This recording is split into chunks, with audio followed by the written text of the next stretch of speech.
ఎడారిలో సెలయేరులు. జూలై 29వ తేదీ.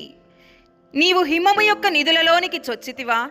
ఆపత్కాలము కొరకును, యుద్ధము కొరకును, యుద్ధ దినము కొరకును నేను దాచి ఉంచిన వడగండ్ల నిధులను నీవు చూచితివా? యోబు గ్రంథము 38వ అధ్యాయము 22, 23 వచనాలు. మన శ్రమలే మనకు గొప్ప అవకాశాలు. చాలాసార్లు వాటిని ఆటంకాలుగా భావిస్తాం.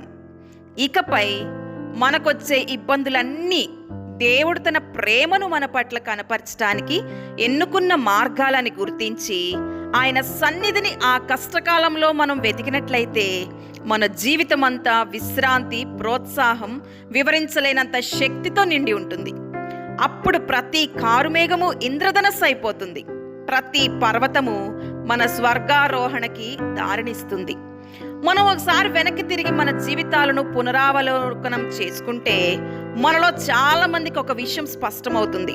అదేమంటే, మన పరమ తండ్రి మనకు తన కృపను, విస్తారమైన దీవెనలను ఇవ్వడానికి ఎలాంటి సమయాలను ఎన్నుకున్నాడంటే, మనం పూర్తిగా వేసారిపోయి అన్ని వైపుల నుండి దారి మూసుకుపోయిన సమయాలను దేవుని నుండి విలువైన ఆభరణాలను నల్ల బట్టలు వేసుకున్న సేవకులు మురికిగా ఉన్న పెట్టెలో పట్టుకొస్తుంటారు.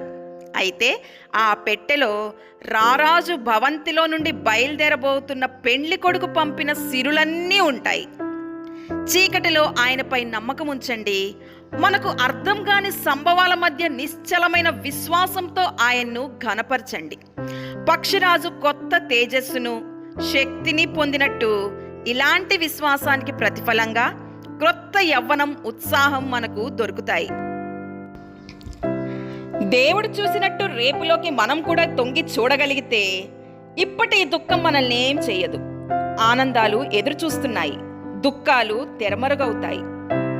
దేవుడికి తెలిసినట్టు రేపులో ఏముందో మనకు తెలిస్తే చీకటి వెంట వెలుగొస్తుందని, మసకదారులు రాజబాటలవుతాయని, ఏం చేస్తాయి ఇప్పటి కన్నీళ్లు మనల్ని, ముందేం కానున్నదో తెలిస్తే బావుణ్ణు అంటాము. కానీ ప్రేమతో దేవుడు దాన్ని రహస్యంగానే ఉంచాడు. తెలియదు కాబట్టి మరింత దృఢ సంకల్పంతో నడవాలి ఆయన వెంట. దేవుడి మాటలను దీవించునుగాక. ఆమేన్.